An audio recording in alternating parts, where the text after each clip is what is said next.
আসসালামু আলাইকুম, আনিশা কিচেনে সকলকে স্বাগত। আজ আপনাদের একটু অন্যরকমভাবে চিকেন রান্না করে দেখাবো। তবে এখানে গলা, মেটে, ঠ্যাং এইসবই আছে।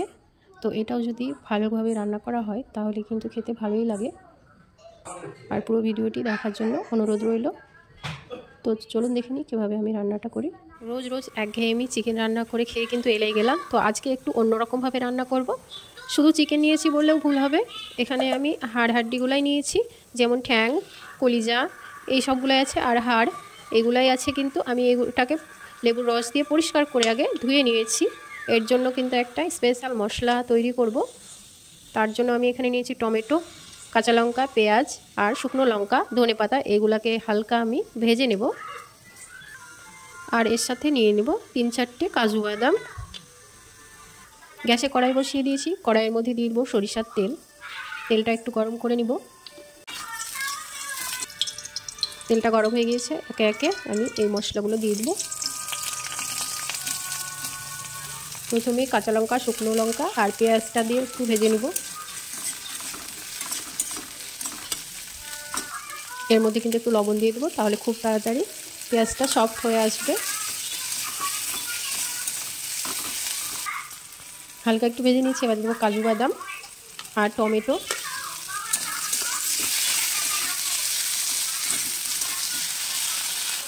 এটাকে কিন্তু একটু ঢাকনা দিয়ে ঢেকে দেবো।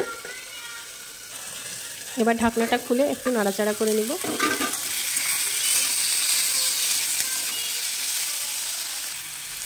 এবার দিয়ে দেবো ধনেপাতা কুচি। আমি একটু বেশি পরিমাণে কিন্তু ধনেপাতা নিয়েছি, একটু বেশি করে দিলে কিন্তু ভালোই লাগে।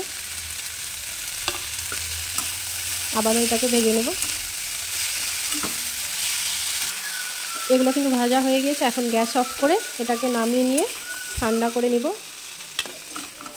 গরম অবস্থায় ব্লেন্ডারে ব্লেন্ড করতে গেলে কিন্তু ব্লেন্ড করা হয় না, বরং ওটা ছিটকে পড়ে। সেজন্য আপনারা কিন্তু এগুলো ঠান্ডা করে নেওয়ার পরেই এটা ব্লেন্ড করে নেবেন।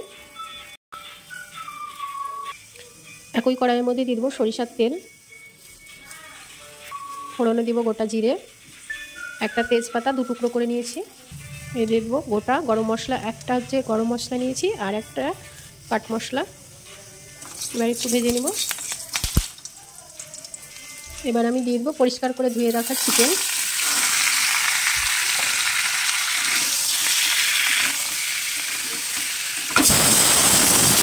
এবার দিয়ে দেবো পরিমাণ মতো লবণ বা স্বাদ মতো। এবার ভালো করে নাড়াচাড়া করে নেব।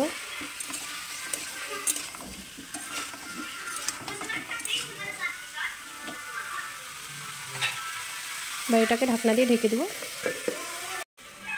মশলাগুলো ঠান্ডা হয়ে গিয়েছে। এখন আমি ব্লেন্ডারে দিয়ে ব্লেন্ড করে নেব।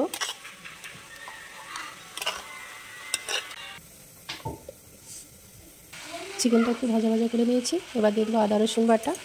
আবারও একটু ভালো করে কিন্তু কষিয়ে নেব।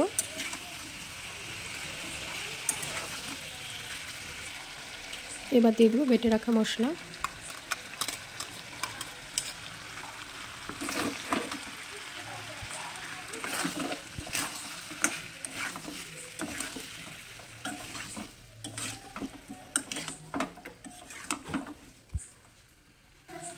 এবার আমি মশলার বাটিটা ধুয়ে দিয়ে দেবো। এবার দিয়ে দেবো হলুদ গুঁড়ো, জিরে গুঁড়ো। এর আগে আমি লবণ দিয়েছি, তো তার জন্য লবণটা একটু বুঝে শুনেই দিতে হবে। মশলার সঙ্গে চিকেনটাকে ভালো করে কষিয়ে নেব। এবার আমি 2 মিনিটের মতো ঢাকনা দিয়ে ঢেকে দেবো। আর গ্যাসের ফ্লেমটা একটু মিডিয়াম টু লোয়ে রাখবো। এটাতে আমি আর একটু টেস্টি করার জন্য দিয়ে দেবো টমেটো কেচাপ। এতে করে কিন্তু স্বাদটা দ্বিগুণ হয়ে যাবে। ভালো করে মিশিয়ে নেব। আপনারাও কিন্তু একবার এভাবে বাড়িতে চিকেনগুলো রান্না করে খাবেন, দেখবেন খেতে কিন্তু দারুণ টেস্টি হয়। তো চিকেনটা আমি এইরকম মাখো মাখোই রাখবো। অনেকেই আমার ভিডিওতে কমেন্ট করেন, বাট এক আপু কিন্তু ওনার নাম নিতে বলেছে। তো ওই আপুর নাম হচ্ছে সুরাইয়া। তো আপুকে অসংখ্য ধন্যবাদ আমার সাথে বা পাশে থাকার জন্য। আর আমরা সকলে এভাবে কিন্তু একে অপরের পাশে থাকার চেষ্টা করব আর সবাইকে সাপোর্ট করব। ঝালটা একটু বেশি হলে কিন্তু ভালোই লাগে এইরকমভাবে চিকেন রান্না করলে। তবে আপনারা আপনাদের পছন্দ মতো ঝাল বা লবণটা অ্যাড করে নেবেন। এটা হয়ে গিয়েছে, এখন আমি নামিয়ে নিব। এখন হচ্ছে চিকেনটা পরিবেশন করে নেওয়ার পালা। এইভাবে চিকেন রান্না করে কিন্তু আপনারা খিচুড়ি, ভাত বা রুটি পরোটার সঙ্গেও খেতে পারবেন। আর এইভাবে ঠ্যাং, গলা মেটে রান্না করলে কিন্তু খেতে দারুণ টেস্টি হয়। একবার আপনারাও বাড়িতে এইভাবে রান্না করে দেখবেন, এর স্বাদ কিন্তু মুখে লেগে থাকবে। এই রেসিপিটা আপনাদের কেমন লেগেছে অবশ্যই কমেন্ট করে জানাতে ভুলবেন না। ভালো লাগলে একটি লাইক করবেন, পাশে থাকা বেল বাটনটি অবশ্যই ক্লিক করবেন। যখনই আমি ভিডিও আপলোড করব সেইমাত্র আপনাদের কাছে নোটিফিকেশান পৌঁছে যাবে।